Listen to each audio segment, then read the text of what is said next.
Hi, നാട്ടിലുള്ള നഴ്സുമാർക്ക് ഇപ്പോൾ U കെയിലേക്ക് വരാനുള്ള ഈസി പോസിബിൾ വേ ഒക്കെ ഒരുപാട് പേര് നോക്കിയിരിക്കുന്നുണ്ടാകും.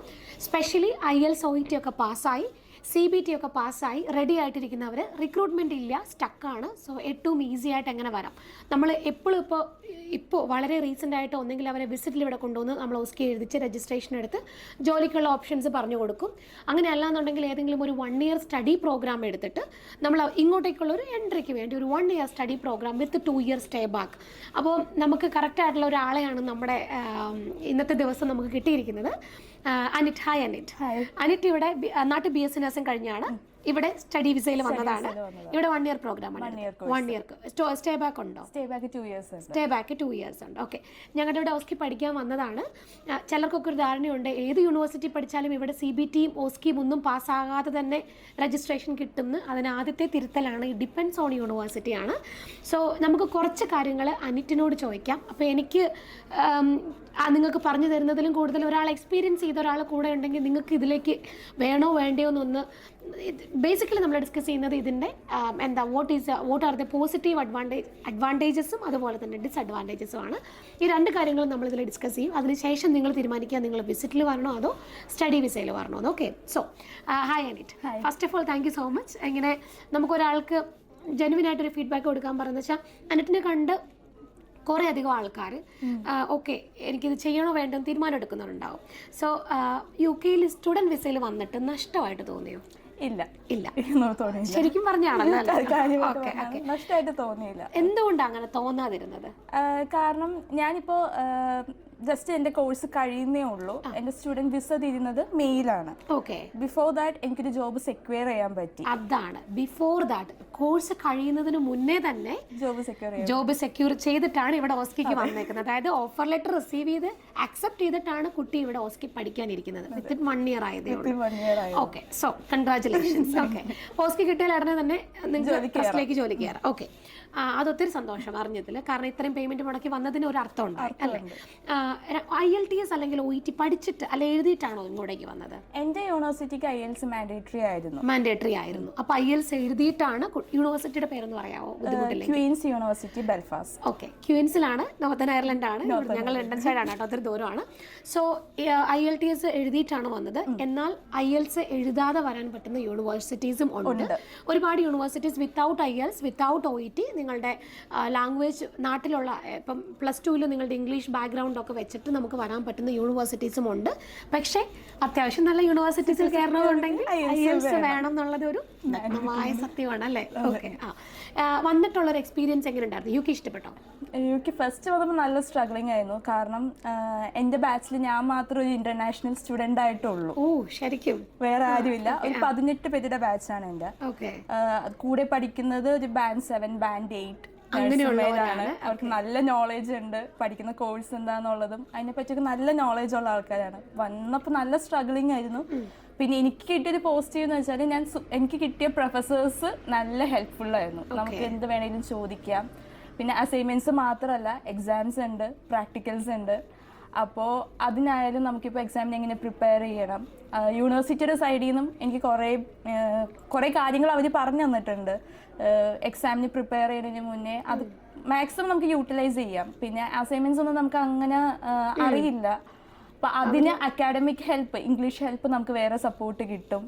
പറഞ്ഞു തരും എങ്ങനെ ചെയ്യണ്ടേ. എക്സാംസ് ഉണ്ടായിരുന്നു. എല്ലാവരും എക്സാം ഇല്ലാതെ പാസ്സാകാം, അസൈൻമെന്റ് മാത്രം എഴുതി വെച്ചാൽ ഇല്ല. 2 സെമ്മിലും എനിക്ക് എക്സാം ഉണ്ടായിരുന്നു. ഫസ്റ്റ് സെമ്മിൽ MCQ വിത്ത് 2 essay ക്വസ്റ്റ്യൻസ് 40 മാർക്സിന്റെ. അല്ലാണ്ട് MCQ 60 മാർക്സിന്റെ. അതിൽ 50% മാർക്കാണ് നമ്മുടെ ലെവൽ 7 കോഴ്സ് വരുന്നവർക്ക് പാസ്സാവാൻ വേണ്ടത്. ഇതും അഗെയിൻ ഡിപ്പെൻഡ്സ് ഓൺ യൂണിവേഴ്സിറ്റി ആണ്. പക്ഷെ അത്യാവശ്യം ഒരു നല്ല റാങ്കിങ് ഉള്ള യൂണിവേഴ്സിറ്റി, അതിന് നല്ലൊരു ഫീസും ഉണ്ടാവും. അതുപോലെ തന്നെ ഇച്ചിരിയും കൂടെ ക്വാളിറ്റി ഓഫ് എഡ്യൂക്കേഷൻ ഉണ്ട് എന്നാണ് എനിക്ക് പേഴ്സണലി ഫീൽ ചെയ്തത്.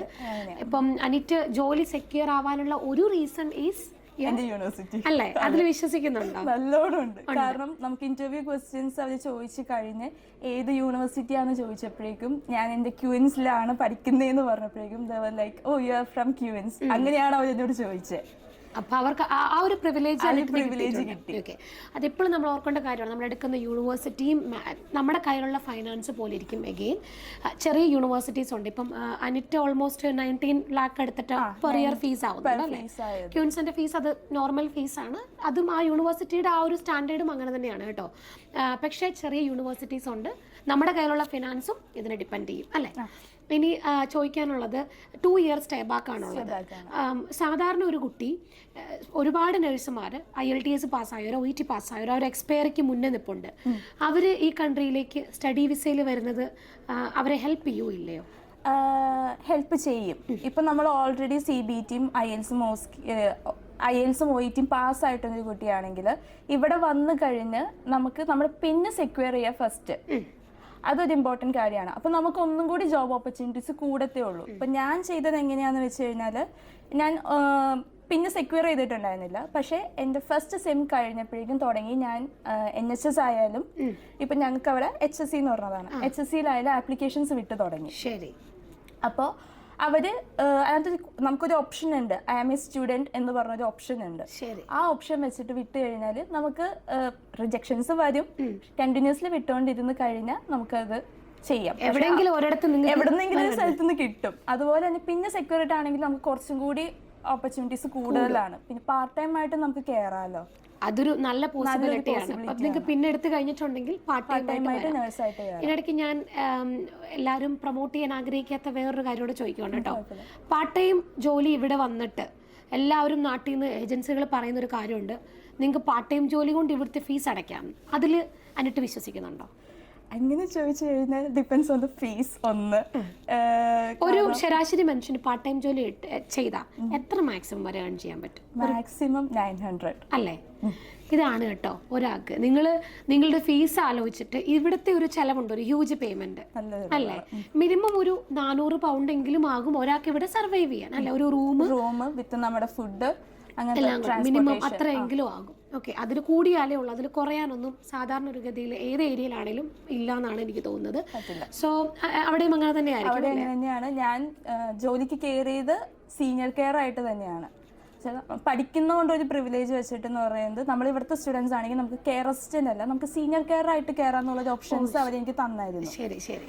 അപ്പോൾ അതിന് നമ്മുടെ ബേസിക് പേനെക്കാളും കുറച്ചും കൂടി കൂടുതൽ കിട്ടുന്നുണ്ടെങ്കിലും, പക്ഷെ നമുക്ക് മാക്സിമം വന്നത് 900 pounds. കാരണം 20 hours വർക്ക് ചെയ്യാൻ 20 hours ലീഗലി വർക്ക് ചെയ്യാൻ പറ്റത്തുള്ളൂ. നിങ്ങൾക്ക് ഇല്ലീഗലായിട്ട് വർക്ക് ചെയ്യാം, ക്യാഷ് ഇൻ ഹാൻഡ് ആയിട്ട് വർക്ക് ചെയ്യാം, അങ്ങനെ നിങ്ങൾക്ക് ഫീസ് ക്ലിയർ ചെയ്യാം എന്നുള്ള അങ്ങനത്തെ ഒരുപാട് ആ ഒരു ആസ്പെക്റ്റിൽ ആരും UK വരരുത്. നല്ല കഷ്ടപ്പാടുണ്ട്, എന്ത് പണിയും ചെയ്യാൻ വില്ലിങ് ആയിരിക്കണം. പിന്നെ നിങ്ങൾ വരുന്നത് ഒബ്വിയസ്ലി വേറൊരു പ്രൊഫഷണലുള്ള ഒരാൾക്ക് ഈ കൺട്രിയിൽ സ്റ്റുഡൻറ്റ് വിസയിൽ വന്നിട്ട് എനിക്ക് പേഴ്സണലി ഫീൽ ചെയ്തിട്ടില്ല, എനിക്കറിയത്തില്ല എങ്ങനെ. ഇപ്പോൾ സാധാരണ ഇപ്പോൾ BBA കഴിഞ്ഞവർ MBA പഠിക്കാൻ ഇങ്ങോട്ടേക്ക് വരുന്നു, ജോലി കിട്ടിയതായിട്ട് എൻ്റെ അറിവിലില്ല. എൻ്റെ അറിവിലും വളരെ റെയറാണ്. പിന്നെ അത്രയും ഹാർഡ് വർക്കിംഗ് ആയിട്ടും കുത്തിയിരുന്ന ആപ്ലിക്കേഷൻസ് വിട്ട് ഇന്റർവ്യൂ ക്രാക്ക് ചെയ്യാൻ, ഇപ്പൊ നഴ്സിംഗ് ഇന്റർവ്യൂ ക്രാക്ക് ചെയ്യാൻ നല്ല പാടാണ്. അവര് എന്നോട് ചോദിച്ച ക്വസ്റ്റ്യൻസ് ഒക്കെ നമുക്ക് ഞാൻ വിചാരിക്കാത്ത ക്വസ്റ്റ്യൻസ് ആണ് ചോദിക്കുന്നത്. അത്രയും സിനാരിയോ ബേസ്ഡ് ആണ് വരുന്നത്. നമ്മുടെ നോർമൽ ക്വസ്റ്റ്യൻസ് എന്നല്ലാണ്ട് അവര് അത്രയും എഫിഷ്യന്റ് ആയിട്ടുള്ള ഒരാളെ കിട്ടിയാൽ മതി എന്നുള്ള ലെവലാണ് അവരിപ്പോൾ നിൽക്കുന്നത്. ഈ കൺട്രിയിൽ ഒരുപാട് പേര് സ്റ്റുഡൻസ് ആയിട്ട് തന്നെ പാസ്സാവുന്നുണ്ട്. നാട്ടിൽ നിന്ന് നിങ്ങൾ OET അല്ലെങ്കിൽ CBT പാസ്സായി എന്നുള്ളത് ഇവിടെ ഒരു ഫാക്ടർ അല്ല. കാരണം ഇൻ കൺട്രിയിൽ നമുക്ക് നഴ്സസിനെ ജനറേറ്റ് ചെയ്യാൻ പറ്റുന്നുണ്ട്. അതുകൊണ്ട് തന്നെ പുറത്തുനിന്ന് ഉള്ള ഒരു ആക്സസ് റെസ്ട്രിക്ഷൻ ആണ് അവിടെ. അപ്പോൾ സ്റ്റഡി വിസയിൽ വന്നിട്ട് നഷ്ടമായിട്ട് തോന്നുന്നില്ല അല്ല? ഇല്ല. നാട്ടിൽ നിന്നിരുന്നെങ്കിൽ ഇവിടെ വരാൻ പറ്റും എന്ന് വിശ്വസിക്കുന്നുണ്ടോ? ഇല്ല. എന്തോ ഭാഗ്യത്തിനാണ് ഞാൻ ശരിക്കും പറഞ്ഞാൽ റിക്രൂട്ട്മെന്റ് സ്റ്റോപ്പ് ചെയ്തതിന് മുന്നേ അവിടെ നിന്ന് കയറി വന്നത്. എന്താണെന്ന് എനിക്ക് ഇപ്പോഴും അറിയത്തില്ല. കഴിഞ്ഞ ജാൻ ഇൻടേക്ക് വന്നു. ഈ ജാൻ ഇൻടേക്ക് ആയപ്പോഴേക്കും കോഴ്സും തീർന്നു, ജോലി സെക്യൂർ ചെയ്യാൻ പറ്റി. കഴിഞ്ഞ ജനുവരിയിൽ വന്നു. ഇതിപ്പം ഈ ഒരു ജനുവരിക്ക് മുന്നേ ആൾക്ക് ജോലി കിട്ടി, സെക്യൂർ ചെയ്യാൻ വേണ്ടി പിന്നെ എടുക്കാൻ വേണ്ടി എടുക്കാൻ വന്നിരിക്കുകയാണ്. സോ ഫസ്റ്റ് നിങ്ങളുടെ ഒരു തെറ്റിദ്ധാരണയുണ്ട്, എല്ലാ യൂണിവേഴ്സിറ്റിയും നിങ്ങൾക്ക് വിത്ത് രജിസ്ട്രേഷൻ കൊടുക്കുമെന്ന്. ചില യൂണിവേഴ്സിറ്റീസ് ഉണ്ട്, അത് മോസ്റ്റ്ലി 2 year പ്രോഗ്രാംസ് ആണ് അല്ലേ? 2 year പ്രീ രജിസ്ട്രേഷൻ എന്ന് പറഞ്ഞ പ്രോഗ്രാംസ് വരുമ്പോഴാണ് നമുക്ക് അങ്ങനെ പിന്നെ സെക്യൂർ ചെയ്യാൻ പറ്റുന്നത് എലോങ് വിത്ത് ദർ കോഴ്സ്. നിങ്ങളുടെ കോഴ്സ് കഴിയുമ്പോൾ തന്നെ നിങ്ങൾക്ക് വിത്തൗട്ട് CBT വിത്തൗട്ട് OSCE നിങ്ങൾക്ക് രജിസ്ട്രേഷൻ കിട്ടും, നിങ്ങൾക്ക് ജോലിക്ക് അപ്ലൈ ചെയ്ത് തുടങ്ങാം.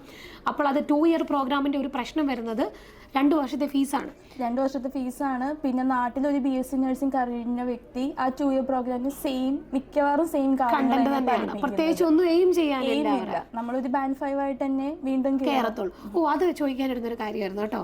ഇനിയിപ്പോൾ കയറുമ്പോൾ പോസ്റ്റ് ഇപ്പോൾ PG ഡിപ്ലോമയാണോ എടുക്കുന്നത്? MSc ആണ്?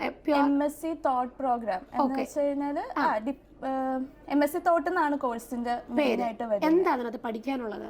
അതിനകത്ത് ഇപ്പം എൻ്റെ കോഴ്സിന് എനിക്ക് സ്പെഷ്യാലിറ്റി ചൂസ് ചെയ്യായിരുന്നു. എൻ്റെ മൊഡ്യൂൾസ് എനിക്ക് തന്നെ ചൂസ് ചെയ്യായിരുന്നു.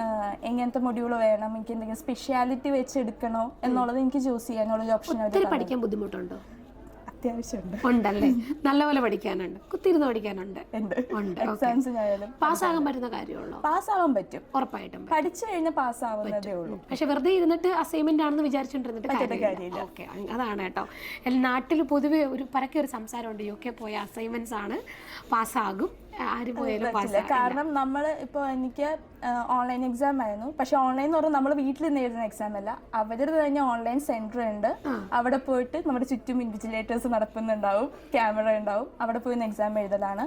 ആ എഴുതുന്ന ഓരോ സെന്റൻസിനും അവർ നമുക്ക് കമന്റ് തരും. ഓ ശരി ശരി. നമ്മളിപ്പോൾ ഒരു ഡെഫിനിഷൻ ചെയ്താലും ആ ഡെഫിനിഷൻ അക്യുറേറ്റ് ആയിരുന്നോ, അല്ലെങ്കിൽ ടൈപ്സ് ചെയ്ത് ആ ടൈപ്സ് അവിടെ വേണോ എന്നുള്ളതിന് അവർ നമുക്ക് കമന്റ്സ് നമുക്ക് തരും. ശരി ശരി. അത്രയും സീരിയസ് എക്സാം.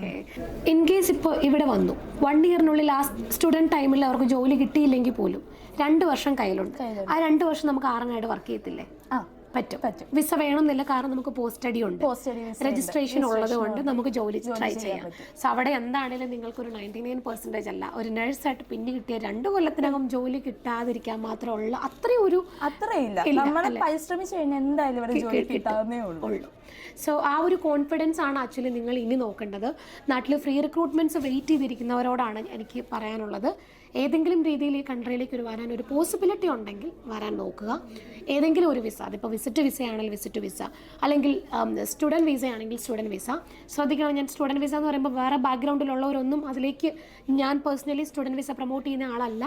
ഇതിപ്പോൾ ഇങ്ങനൊരു സാഹചര്യമായതുകൊണ്ടും ഈ കൺട്രിയിൽ വന്നാൽ നഴ്സുമാർക്ക് ജോലി കിട്ടാൻ ഒരു സാധ്യത ഉള്ളതുകൊണ്ടും രജിസ്ട്രേഷൻ എടുക്കാനുള്ള ഒരു പോസിബിൾ വേ ഇതായതുകൊണ്ടുമാണ് ഇങ്ങനൊരു കാര്യം നമ്മൾ സംസാരിക്കാമെന്ന് വെച്ചത്. ഞാൻ എത്ര പറഞ്ഞെന്ന് പറഞ്ഞാലും ഒരാൾ വന്ന് ഈ ഒരു കോഴ്സ്, എന്തെങ്കിലും ഒരു കോഴ്സിൽ ഇവിടെ ഇരിക്കുന്ന പഠിക്കുന്ന ഒരാളെ സംബന്ധിച്ച് അവരുടെ എക്സ്പീരിയൻസ് കുറച്ചുകൂടി നിങ്ങൾക്ക് ഹെൽപ്പ് ആകുമെന്ന് വിശ്വസിക്കുന്നു. Thank you so much.